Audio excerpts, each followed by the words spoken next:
I said that ends right. I know. Oh.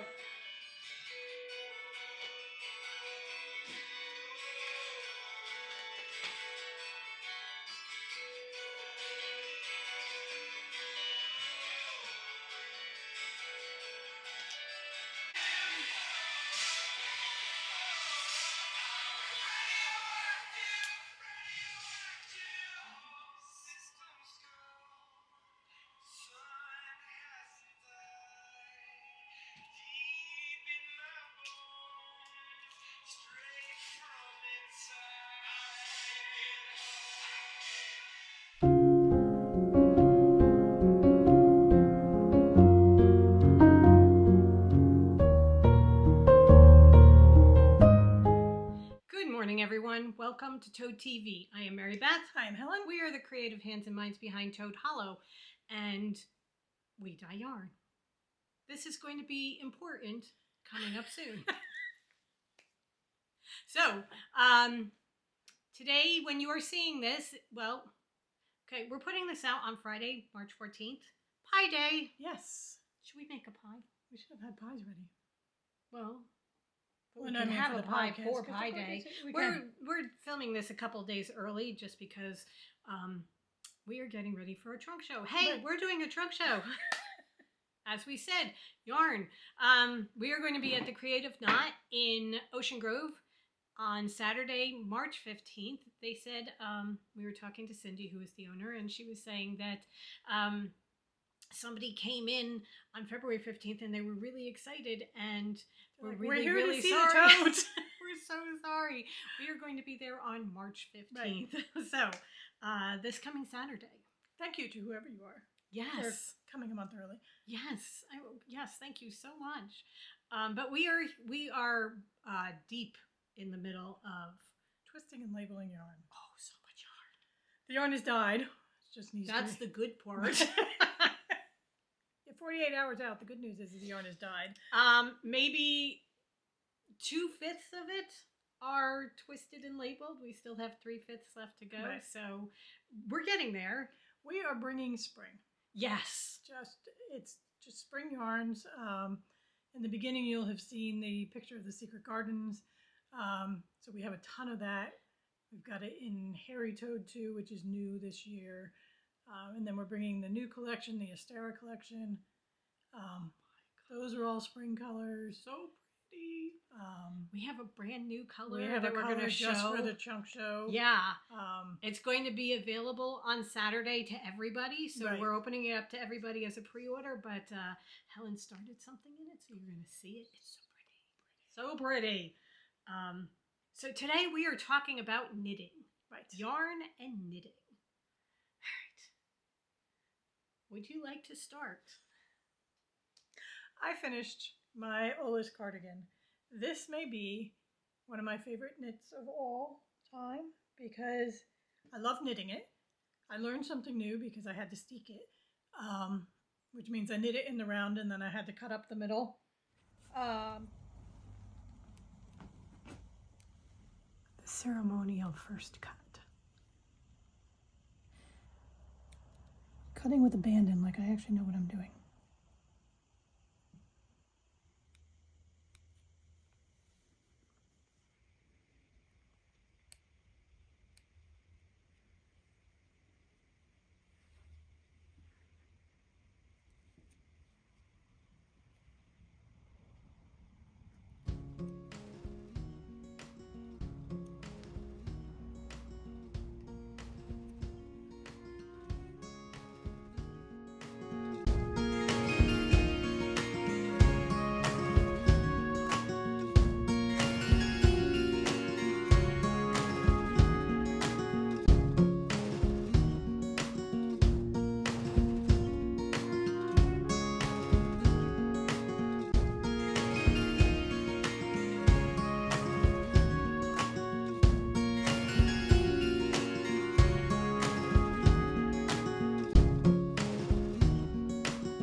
it fits me perfectly.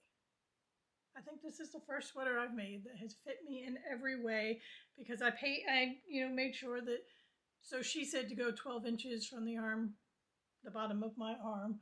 I know that I need 14. And it was something Mary Beth and I have been talking a couple days ago, that the more you do things, the more comfortable you become at them, the more better you become. The more better. Like, We've talking. I've only been speaking for a couple days now. No English degree there. But the better you become at it, and the more you know to follow your instincts. Right. Don't think that you have to follow to the letter exactly what was written, because the person who wrote the pattern wrote it for their body. For their body. Not my body. And they didn't write necessarily the sizing that fits my body for every part of my body. Like, I know that I need larger arms than necessarily my bust, my circumference, because I always pick a size based on my bust circumference, because that's how they're written. But then I know to go in and look and see, hoping that the pattern designer will have given you measurements for each of the different body areas. So, like, upper arms. I have very large upper arms. I'm so buff. She is Gaston. So I need to go up a size or two in the arm area. Right. And it's just, the more you do, the better you get at it. Well, I mean, and your bodies aren't exactly the same. Right. My bust size doesn't match my hip size. Right. So I got birth and hips. Sadly, never put to use, but I got birth and hips. So generally, you and I pick the same size based on bust circumference, but I am much longer waisted than Mary Beth. Oh, so much. And Mary Beth doesn't need to go up for the arms. Right. Because she's a weakling. No upper body strength whatsoever. I will say, this has absolutely nothing to do with muscle tone. But anyway, I have ribbon. But I love the buttons you chose. The buttons I chose, we have, Mary Beth and I have been preparing for things for a long time so that we have a button stash. We have a ribbon stash, just waiting for one of us to need it. Right. So they're wooden buttons, and they have little birds. Little birds on a branch.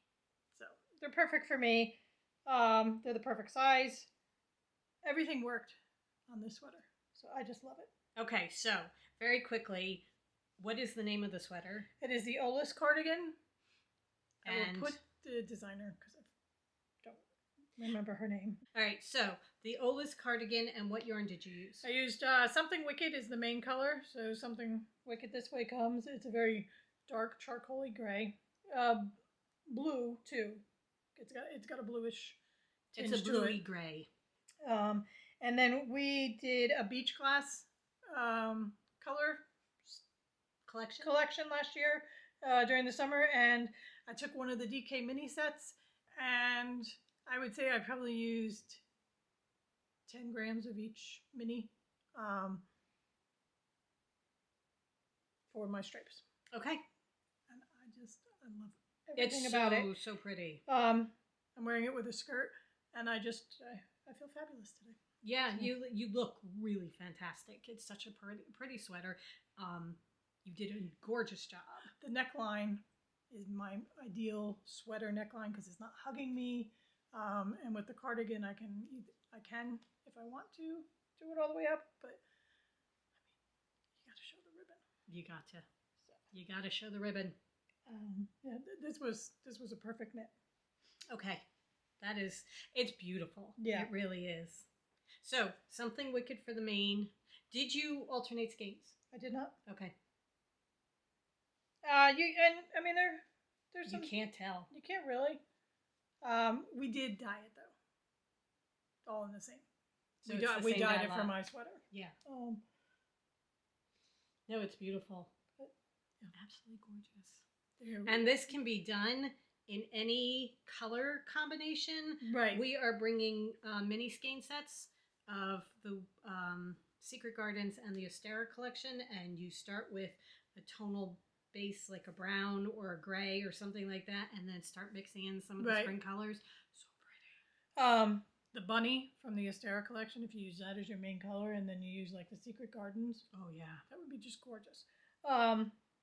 Also, since I only used about 10 grams, any DK leftovers you have left, it would be perfect for it. Right. Pick a main color and then just use your DK leftovers. Yeah, way to get rid of your leftovers. Right. So. Okay. Yeah. Just really gorge. Absolutely. I'm really tickled about it, and now I have to go find a new sweater to cast on. Yeah. I love our DK yarn too. It is. It's a nice, so squishy yarn. Soft. It is. You did it in the superwash. Yeah, this is our DK Toad superwash mini. So superwash yarn. 100% superwash merino. Right. Okay. All right. Now that we did that, shall we jump backwards and talk about what we're drinking? Oh, sure. We're kind of all over the place today. We're also in a new location. Yeah. We have, we're drinking in our Disney Quirksicle mugs that came from a friend of ours, and we are having our hot chocolate slush coffee drink that we like. Yeah. Or chocolate with a splash of coffee. Mm. It is absolutely divine. With some caramel. So, and actually, mine has a little more coffee than it usually does. Okay. As Helen mentioned, we are in a new location today. We are in the living room because all our knitting is in here. So we figured, why not? Also, I walked in and it's an absolutely beautiful sunny day outside. And I'm like, oh my God, look.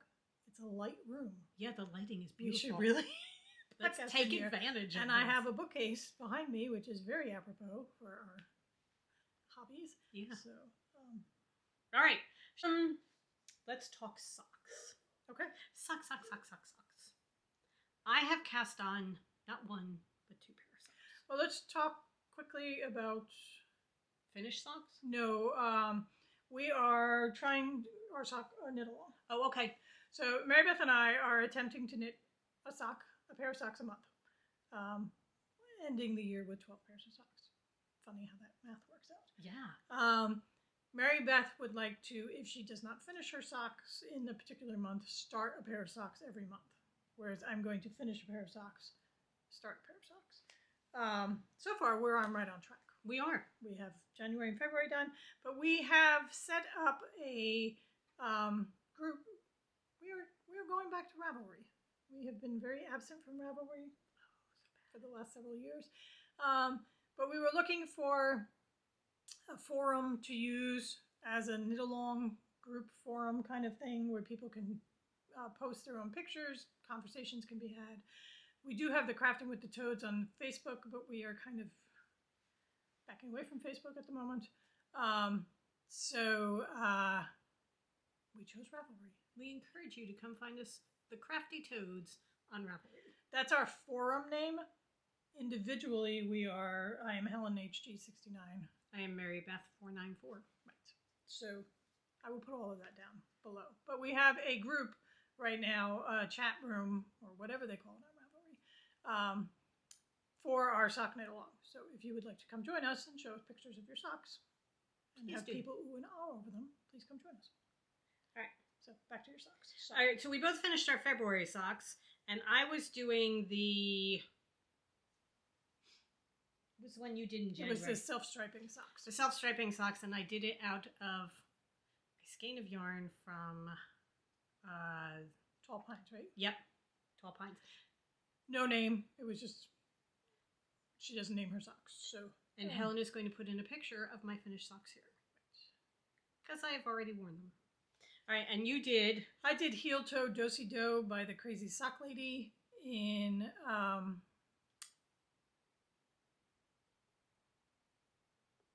Oh, it was the Ladybug. I'm like, it wasn't the St. Nicholas. That was January. The Ladybug by Biscotti Yarns? Yeah, it was Cochinelle. I think that's how you pronounce it. Okay. By Biscotti Yarns. So I will put my picture here. Okay. So for March, we were talking about doing green socks for March. You know, way to be time appropriate. And I thought, if you do green socks with orange heels, toes, and cuffs, that would be kind of cool. And then I thought, oh, you know what I'm going to do? I'm going to do puffle socks. So we both made a pair of puffle socks. Actually, Helen made 2 pairs of puffle socks. It's from My Yarny Corner is the designer. And I chose to do these 2 colors. And these are just minis that we had lying around. This is how far I am with them. They're perfect. With my puffle socks. There's a reason for this. So that's where I am with these. There's a reason you're that far along. There's a reason I'm this far along. So I will be continuing on with these and hopefully getting these done within the month of March. I am doing the Incantation Socks by Kay Jones of the Bakery Bears. I had the pattern in my library and I didn't think I had knit it yet. And then I was, going back to Ravelry for the first time in years. And one of the first finished projects in Ravelry were my Incantation Socks that I had knit before. But it's a great pattern, very memorizable. I found an old skein of, this is a Luthramania from our boho collection. There we go. It was just used to start something. And then taken out. Hugo may have, as a puppy, got into it at one point or another. Doesn't matter. It was in a cart of fingering yarn that we have. And then for my heels, toes, and cuffs, I chose this yellow-orange.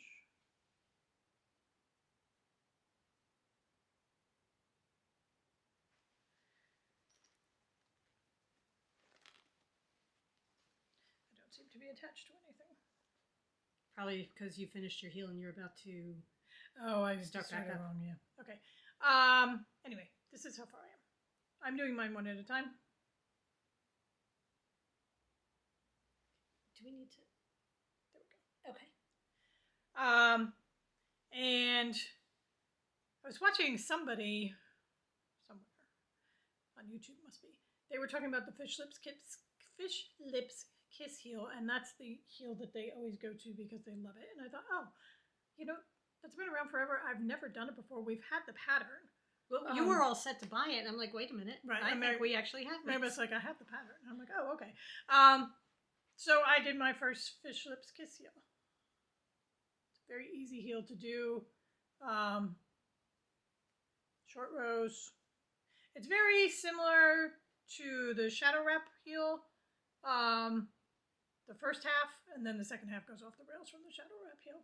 But I like it. No holes. We'll see how it fits my foot. Yeah. But that's as far as I am. I do mine on size 1 needles. Okay. Moving right along. Well, while we were dyeing yarn, we were doing the Astera collection, and we dyed minis for it. And one of the minis is Catkins. It's a bright pink. And then we also have Purple Clover, which is kind of a purpley pink. And Helen was holding them up as we were washing, and she said, that looks just like the Cheshire Cat from Disney. And I thought, I need Cheshire Cat socks. I need puffle socks that are the Cheshire Cat colors. They are fantastic. So this is why I am only so far on my green and orange socks, because I immediately cast these on thinking that... I bet total overachiever for March is going to do 2 pairs of socks. Well, no, Mary Beth was thinking, I have a trunk show, and I'm going to bring these so that people will ooh and awe over them and want to buy them. So we will have kits for the Cheshire Cat puffle socks with us at the trunk show. But I think they're so cool. I do love these. I think they're just fantastic. And they are the Cheshire Cat. They really are. They're awesome. They're absolutely awesome. So I am working on these as well as the green and orange ones. I do mine on size 2 needles, and I do them 2 at a time until I get to the heel, and then a lot of times if I'm just doing one skein of yarn, I'll do the heel both on the same needle, but dealing with the different skeins, there are 2 skeins per color and everything. It just gets so... How's your yarn management doing? I do not have the patience for the frustration level of 4 strands of yarn. It is okay because I usually have it that I have the skeins for this sock on my right hand side in my chair and the skeins for this sock in my left hand side of my chair. And as I notice it becoming tangled, I just take the 2 skeins from one side and weave them in and out so that they're untangled. Right. I make sure that every night it goes in straight, untangled, and it's fairly easy to manage. So those are my socks. Socks. Lots of socks. I love doing the puffle socks. It's a great pattern to do because you do 4 rows and you're changing colors, but you're not adding the color in every 4 rows. You carry it up with you so that there's not a lot of knitting or sewing in ends, and it's just every 4 rows you change colors. It's a quick pattern. Yes.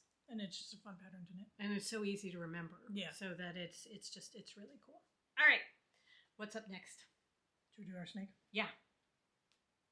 So we were talking to a friend of ours who we're so good for each other because we just enable each other to do everything. We were enabling on cross stitch at the time, and then she mentioned that she was going to start doing a book snake for 2025. And we're like, oh. Well, I need to do that. I need to do a book snake. So we all cast on our book snakes. And I am doing the body of my snake in this green. Mr. Carrisford.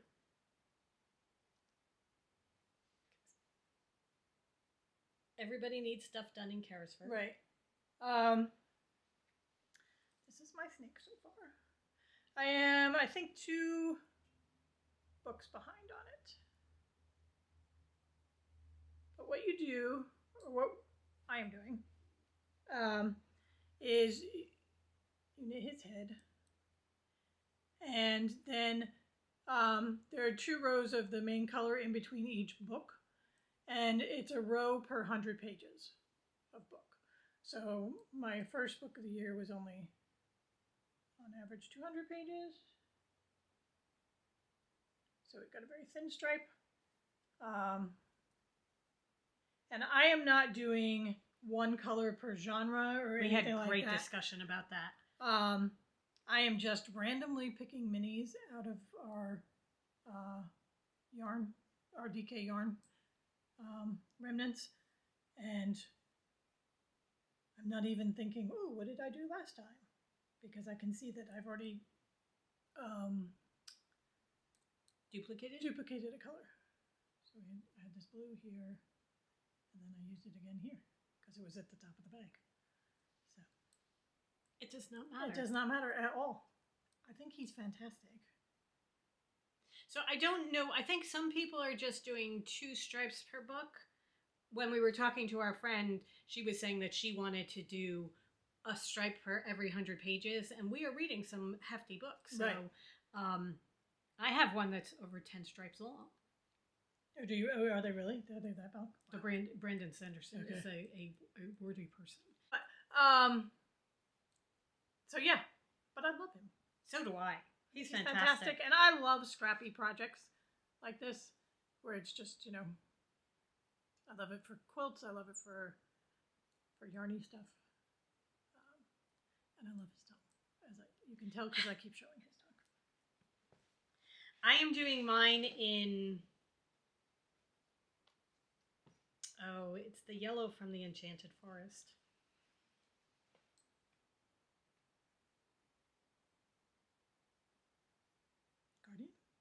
Guardian of the Forest, that's it. So I'm doing mine in the Guardian of the Forest for the main body of the books, or of the snake. He's a snake, not books. He's a snake. So I'm doing that for the main body, and then I have my stripes. And as Helen said, I am doing just random colors, nothing spectacular. Because I thought, I could do it, and I had picked out orange to be my fantasy because orange is my favorite color. But he would basically be an orange and yellow stripes. Yeah, I mean a lot of fantasy. And then what do you do with fiction? Right. How do you break down? I was getting just bogged down with breaking down fiction and historical fiction, thriller, mystery, rom-com. So we're just grabbing, and it was just like, this is too much work. I will never get this book snake done. I'm too confused. I don't know what it's supposed to be. So I am also, I think, 2 books behind, but yeah, he's looking pretty cool. And I have my leftover minis from my sweater in my book snake bag, all ready to be my next books. Very cool. Very cool. I have a bag full to the brim of the yellow, and really, I'm not going to need that much yellow. I need to put it back. I was like hoarding it just in case I needed it, but really, I mean, I haven't even gone through an entire mini yet, let alone, and that's including. I mean, what is his circumference? It's 20 stitches, right? I don't know.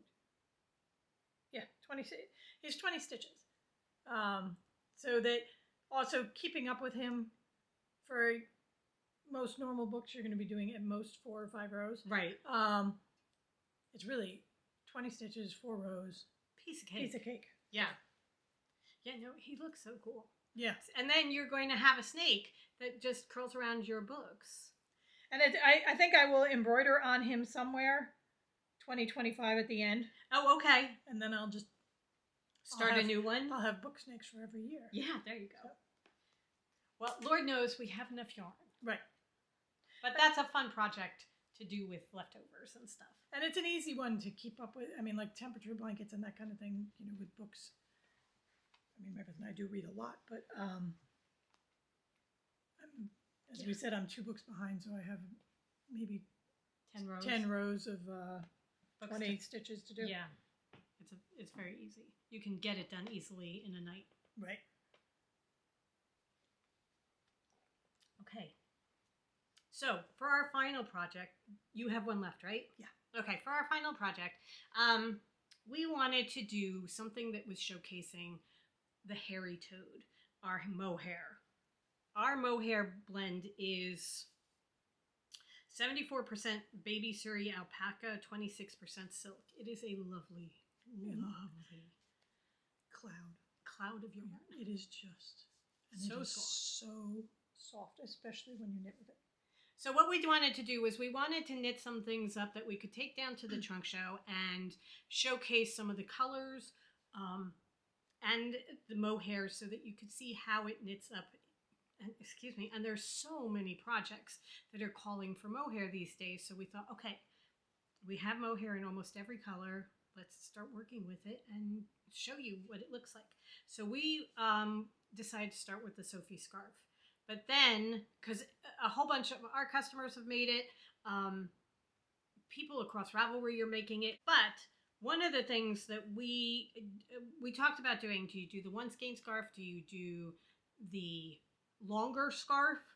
And then she also has a Sophie shawl, which is more of a wrap than a scarf. So do you do that? And then we found that she also had a hood, a Sophie hood.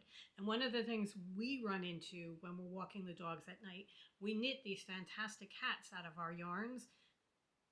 But the hat always rides up just a little bit. It rides just up. The tips of your ears are still... Yeah, it's just like, it's riding up a little bit and that kind of thing. So we thought... part of it is because I wear a shawl to keep this part warm. And 9 times out of 10, you're in a hooded sweatshirt. Right. So you've got the hood in the back pushing up against it, and you've got the coat and everything, and it's just... So we thought, okay, let's try the hood, because then you wrap it, you put the hood on, you wrap it around, and... It should cover your ears. Right. It should stay on your head and cover your ears. Keep your ears warm. She is a Danish designer. Right. So, and anyway, she calls for the pattern. If you go onto the Ravelry page, it calls for worsted weight yarn, which sort of threw us off to begin with because we were both planning to use either fingering or DK. And then we realized, we were like, wait, worsted generally on Ravelry is RDK as far as the yardages match up with RDK. When you're looking at a pattern, look at if it calls for worsted, look at the yardage of the yarn. Yeah, the suggested yardage of the yarn, and very often it matches with a lot of RDK. Right. And sometimes it doesn't. You have to do just a little bit of investigation. They'll link the yarn that they used on the pattern page, and if you just click on that, that'll give you all the information for that particular yarn.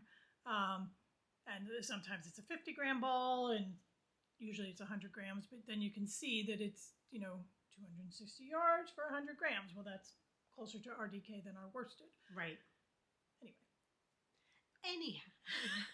So she goes for RDK weight, and then we have added the mohair to it. Right. So, all right. So you may have seen me waving my mohair around, so you may know what color I chose.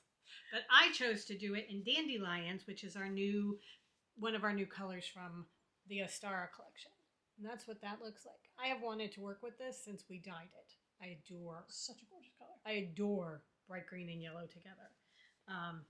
And this is as far as I've gotten in it.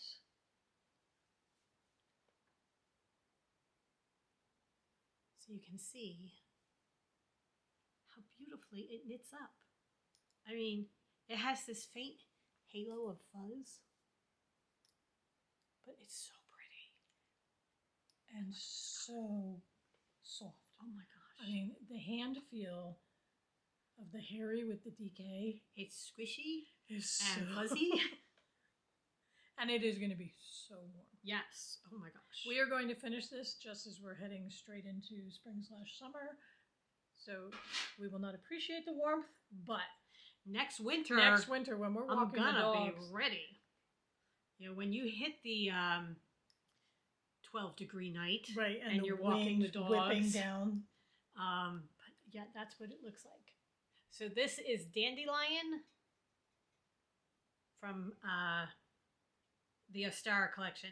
And if you are looking for it, it is Dandy, D-A-N-D-Y, separate word, lions. So just in case you want to join me. Right. All right. Okay, I am doing mine. The color that is coming out on Saturday for the trunk show, which we are calling the Ides of March. Our trunk show is on March 15th.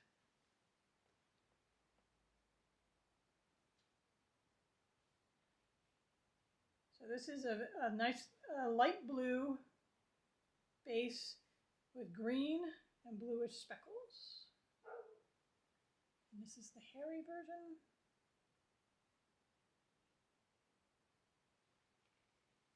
There's something on my leg. It's just a thread or a strand or something, but it feels like something's crawling up my leg and I'm about to start screaming.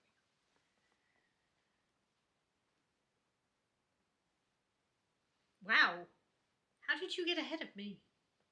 I knit faster than you do. You do, obviously. Also, you were still cross-stitching yesterday and I had moved over to knitting. And this is what it looks like.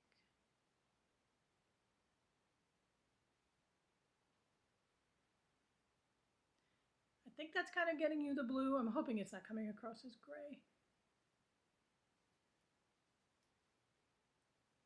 But the blue with the green specks. It's a perfect complement to the spring collections because we don't have this kind of blue. Well, we actually, when we were trying to decide what we wanted to do for this color, we looked at the Ostara collection and noticed that there was a glaring omission, right, in that there were no blues. So we decided to go with a light blue for it. Right. Oh my god. Oh, it is so soft. I'm going to have to make a sweater using the hairy.